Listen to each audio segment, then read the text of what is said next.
Bismillahirrahmanirrahim. Assalamualaikum warahmatullahi wabarakatuh. Ketemu kembali dalam mata kuliah konseling anak berkebutuhan khusus. Untuk tema kali ini kita akan membahas tentang berbagai pendekatan dalam konseling anak berkebutuhan khusus. Sebelum kita membahas lebih lanjut, alangkah baiknya kita berdoa terlebih dahulu dengan membaca surat Al-Fatihah. Semoga dengan bacaan surat Al-Fatihah apa yang kita pelajari hari ini dapat bermanfaat khususnya untuk diri kita dan juga lingkungan di sekitar kita. Alhamdulillah, Al-Fatihah.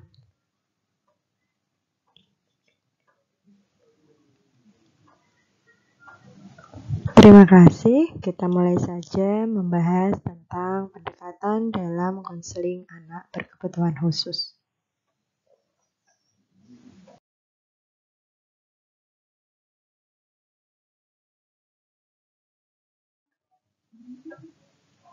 Sebelum kita lanjutkan ke pembahasan selanjutnya, kita awali terlebih dahulu dengan pendahuluan.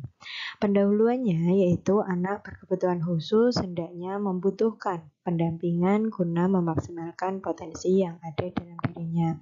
Tentu saja ya, kita sudah pernah membahas sebelum-sebelumnya bahwa anak berkebutuhan khusus memerlukan pendampingan.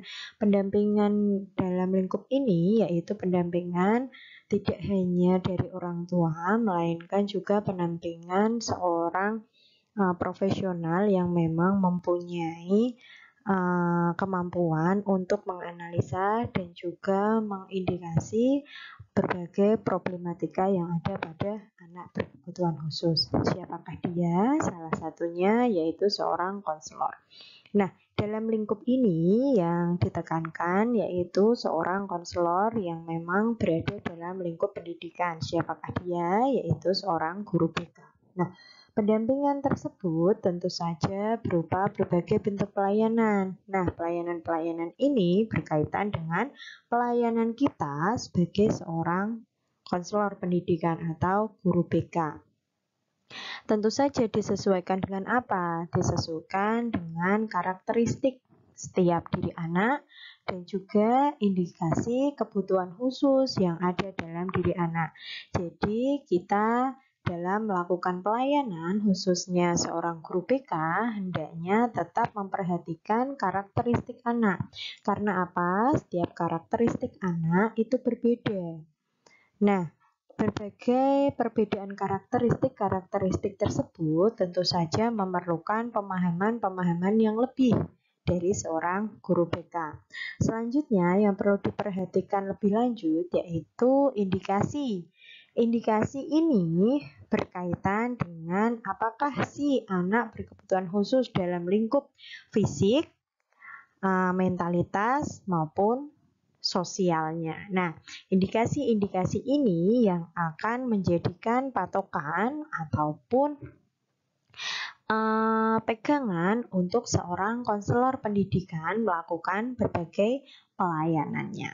Nah, dalam melaksanakan pelayanan pada anak berkebutuhan khusus, perlu berbagai pendekatan. Tentu saja ada berbagai pendekatan yang sesuai untuk apa? Untuk memaksimalkan pelayanan yang diberikan kepada anak berkebutuhan khusus agar sesuai tujuan yang diharapkan. Tujuannya untuk apa? Apakah preventif, kuratif, maupun development? Tentu saja, karena sebelum melakukan pelayanan seorang konselor, baik itu konselor yang menangani anak berkebutuhan khusus ataupun yang lainnya, dan juga konseli, baik itu konseli yang berkaitan dengan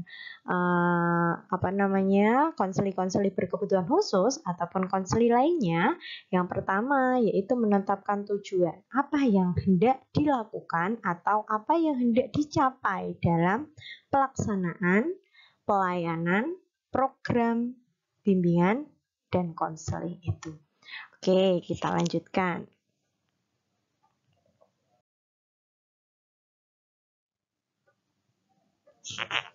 Nah, pendekatan konseling anak berkebutuhan khusus. Nah, pendekatan ini dibagi menjadi dua.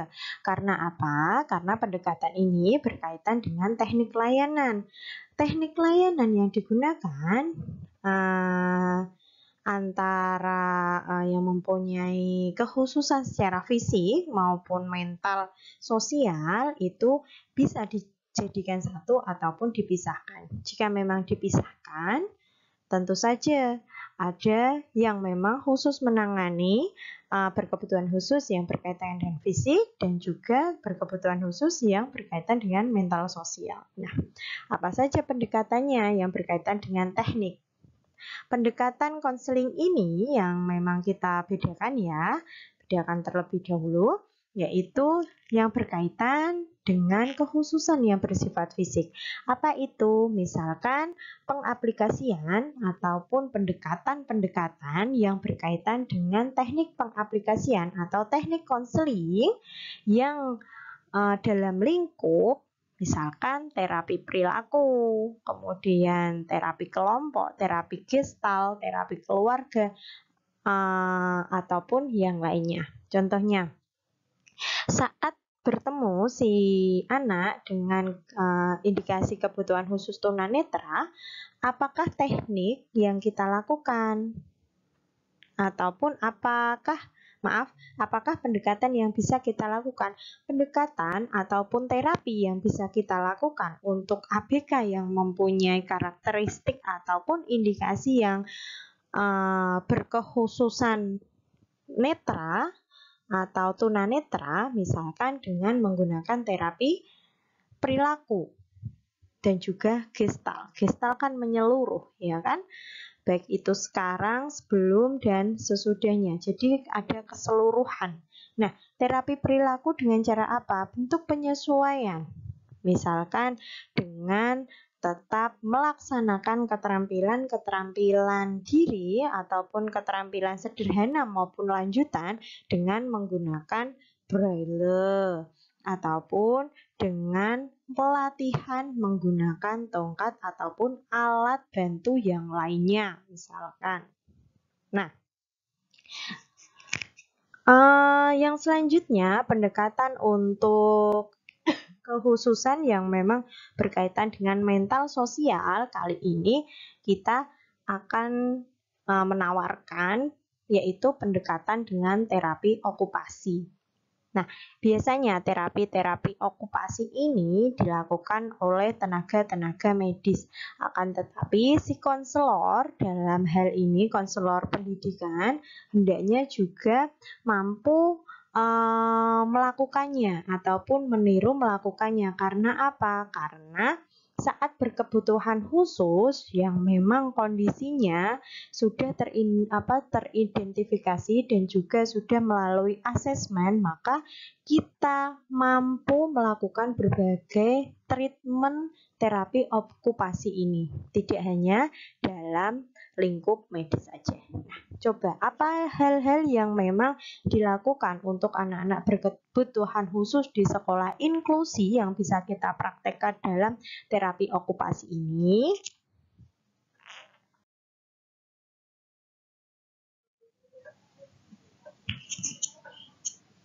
Sebelum kita membahas lebih lanjut hal-hal yang bisa kita lakukan pada anak berkebutuhan khusus yang berkaitan dengan pengaplikasian terapi okupasi.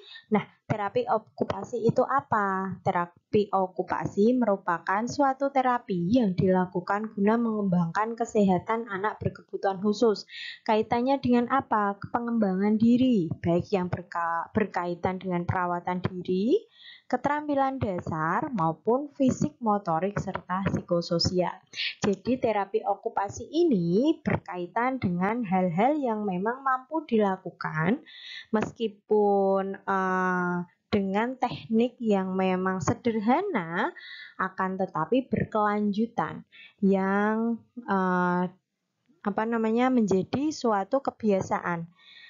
Hal-hal yang memang sederhana dan berkelanjutan ini yang nantinya akan menjadikan dasar anak untuk melatih kebiasaan-kebiasaan baik sehingga si anak berkebutuhan khusus mampu mandiri dan berdaya dalam lingkup masyarakat. Nah, apa saja yang hendaknya dilakukan? Contoh praktiknya.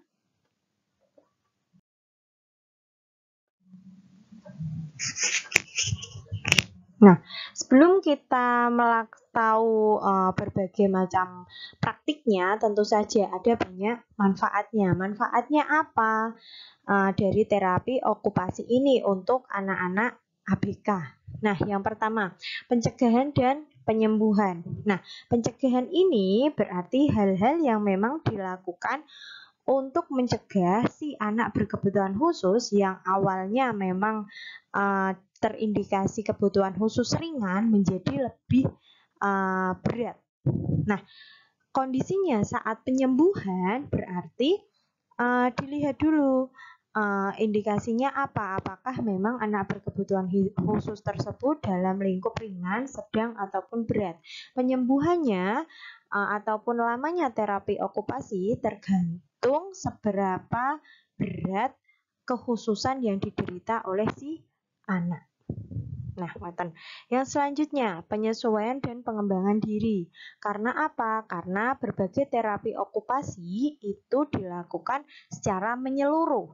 Baik itu yang berkaitan dengan fisik motorik anak, kognisi, kemudian psikososial, keterampilan, ataupun melakukan hal-hal yang berkaitan dengan produktivitas. Oke, yang selanjutnya mengembangkan kreativitas. Karena apa? Karena dengan terapi okupasi ini anak dituntut atau bukan dituntut, anak dirangsang atau distimulus agar mampu mengembangkan berbagai kreativitasnya. Melalui apa? Melalui berbagai pelatihan dasar yang misalkan dilatih untuk membaca secara dasar, akan tetapi tidak dilakukan serta-merta seperti anak-anak pada sekolah umum yang lainnya dengan cara diulang-ulang ya toh, apa sih namanya itu dilakukan drill. Nah, bukan, melainkan dicoba dengan diselingi dengan ataupun diiringi dengan musik-musik yang lembut yang mampu merangsang kognisi anak sehingga mampu memberikan rangsangan atau stimulus yang lebih guna mengembangkan kognisi anak dalam bidang literasinya. Nah, kita lanjutkan. Sehingga praktek pendekatan terapi okupasi ini misalkan dengan berbagai teknik apa saja, yaitu yang pertama, sensori motorik. Jadi, terapi okupasi yang dilakukan pada anak-anak ABK dengan teknik penstimulusan sensori motorik ini dilakukan yaitu hal-hal yang berkaitan atau kegiatan-kegiatan yang berkaitan dengan stimulasi perkembangan sensori motorik baik itu kasar maupun halus. Kasar itu misalnya berjalan lurus ataupun berlari kecil. Nah, ataupun yang lainnya. Kalau yang berkaitan dengan motorik halus, misalkan dengan mencoret-coret, itu motorik halus. Kemudian memegang benda yang memang ukurannya dari besar, kemudian sedang dan sangat kecil. Nah, itu sensori motorik. Yang selanjutnya, apa yang dirangsang? Yaitu kognitif. Yaitu berbagai permainan atau kegiatan yang memang berkaitan dengan aspek kognitif. Dalam lingkup apa? Dalam lingkup problem solving atau pemecahan masalah. Misalkan dengan menggunakan puzzle sederhana ataupun dengan cara mengumpulkan benda yang sesuai dengan warna ataupun bentuknya. Itu untuk melatih kognisi. Baik itu dilakukan untuk anak yang memang mempunyai intelektualitas retardasi atau intelektualitasnya turun ataupun yang lainnya, misalkan autisme ataupun hiperaktif. Nah, lanjut. Interaksi sosial. Nah, interaksi sosial ini gunanya untuk melatih anak ataupun menterapi si anak, baik itu yang memang retardasi mental ataupun autis maupun hiperaktif, untuk mampu menyesuaikan diri dengan lingkungannya dalam lingkup masyarakat.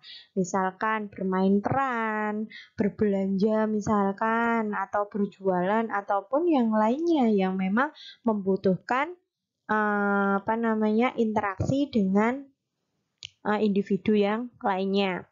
Lanjut, perawatan diri dan produktivitas. Jadi, dalam terapi okupasi ini kegiatannya dirangsang memang untuk melakukan perawatan diri meskipun dimulai dari hal-hal sederhana. Hal-hal sederhana itu misalkan apa? Misalkan menyisir rambut, ya kan, memakai alas kaki, nah atau mencuci tangan dan lainnya. Produktivitas misalkan membunyikan alat musik, ya kan, ataupun pelatihan-pelatihan yang lain yang mampu merangsang atau menstimulasi si anak yang berkebutuhan khusus itu menjadi produktif sehingga mampu diberdayakan dalam masyarakatnya. Oke. Itu saja yang bisa saya sampaikan. Jika ada yang mau berbagi pengalaman tentang hal-hal yang berkaitan dengan berbagai pendekatan untuk konseling anak berkebutuhan khusus, silakan bisa diungkapkan melalui virtual class yang telah kita sepakati sebelumnya. Nah, saya cukupkan. Akhirul kalam. Wassalamualaikum warahmatullahi wabarakatuh.